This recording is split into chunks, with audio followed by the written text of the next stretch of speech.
আসসালামু আলাইকুম, শুভরাত্রি। নিশ্চয় সবাই ভালো আছেন। আলহামদুলিল্লাহ, আমিও ভালো আছি। আজকে আমি আপনাদের সাথে আলোচনা করব যে কাজগুলো করলে আপনি অন্যান্যদের চেয়ে এগিয়ে থাকবেন, সব দিক দিয়েই এগিয়ে থাকবেন। অর্থাৎ সুস্থ থাকবেন, ভালো থাকবেন এবং সব দিকেই আপনি এগিয়ে থাকবেন। যেমন যা ঘটে গেছে তা নিয়ে চিন্তা করবেন না। তারপর কেউ আপনার সাথে খারাপ করলে আপনি আল্লাহর দিকে তাকিয়ে আপনি ক্ষমা করে দিবেন তাকে। হ্যাঁ, আল্লাহর দিকে তাকিয়ে বলতে কি, আপনি বিচারটা আল্লাহর কাছে দিয়ে দিবেন, কিন্তু আপনি ক্ষমা করে দিবেন। আপনি দেখা যায় যে এটার জন্য আপনার মনে কোনো কষ্ট রাখবেন না। এতে আল্লাহ, আপনি যেভাবে বিচার করতেন, আল্লাহ আপনার চেয়ে আরও কঠিনভাবে বিচার করবে।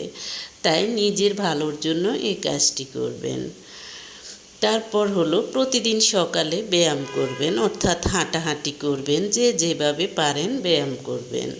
তারপর কারো কাছ থেকে বেশি কিছু আশা করবেন না। বেশি কিছু বলতে অন্যের কাছ থেকে কিছু আশা করবেন না। অমুক আমাকে এটা দেয় না কেন, তমুক এটা দেয় না কেন, এগুলো আশা করবেন না।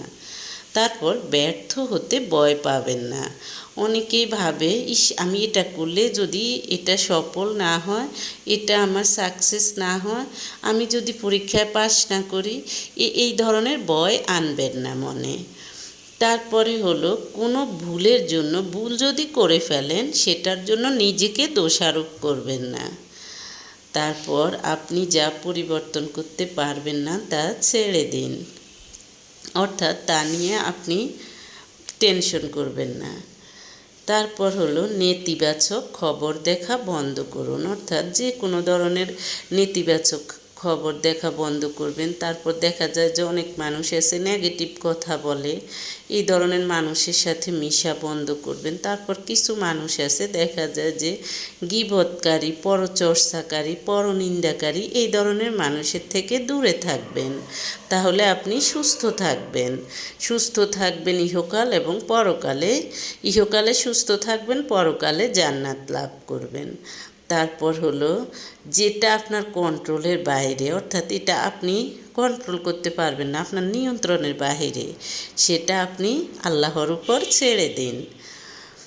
আরেকটা কথা বলি, দেখা যায় যে অনেক মানুষ আছে কথায় কথায় মিথ্যা বলে। অনেক ফ্যামিলিতে আছে বয়স্ক মানুষ, মধ্যবয়স্ক মানুষ, সব বয়সের মানুষ মিথ্যা বলে, আবার একজন আরেকজনকে সাপোর্ট করে। এরা একজনের মিথ্যাকে আরেকজন সাপোর্ট করে। তবে মিথ্যা বলার সময় মনে রাখবেন, এইসব মিথ্যা যারা বেশি ভাবে এবং গভীর চিন্তা মগ্ন থাকে, তাদের কাছে কখনো আপনি মিথ্যা বলবেন না, কারণ তাদের কাছে আপনার মিথ্যাগুলো ধরা পড়ে যাবে। তারা সহজে আপনার মিথ্যাগুলো ধরে ফেলতে পারবে। তাই সবসময় মিথ্যা বলবেন না। এবার আমি আপনার সাথে আরও কিছু বলবো। যেমন দেখা যায় যে আল্লাহ বলেছেন যে রোজা রাখো যাতে তোমরা সুস্থ থাকতে পারো।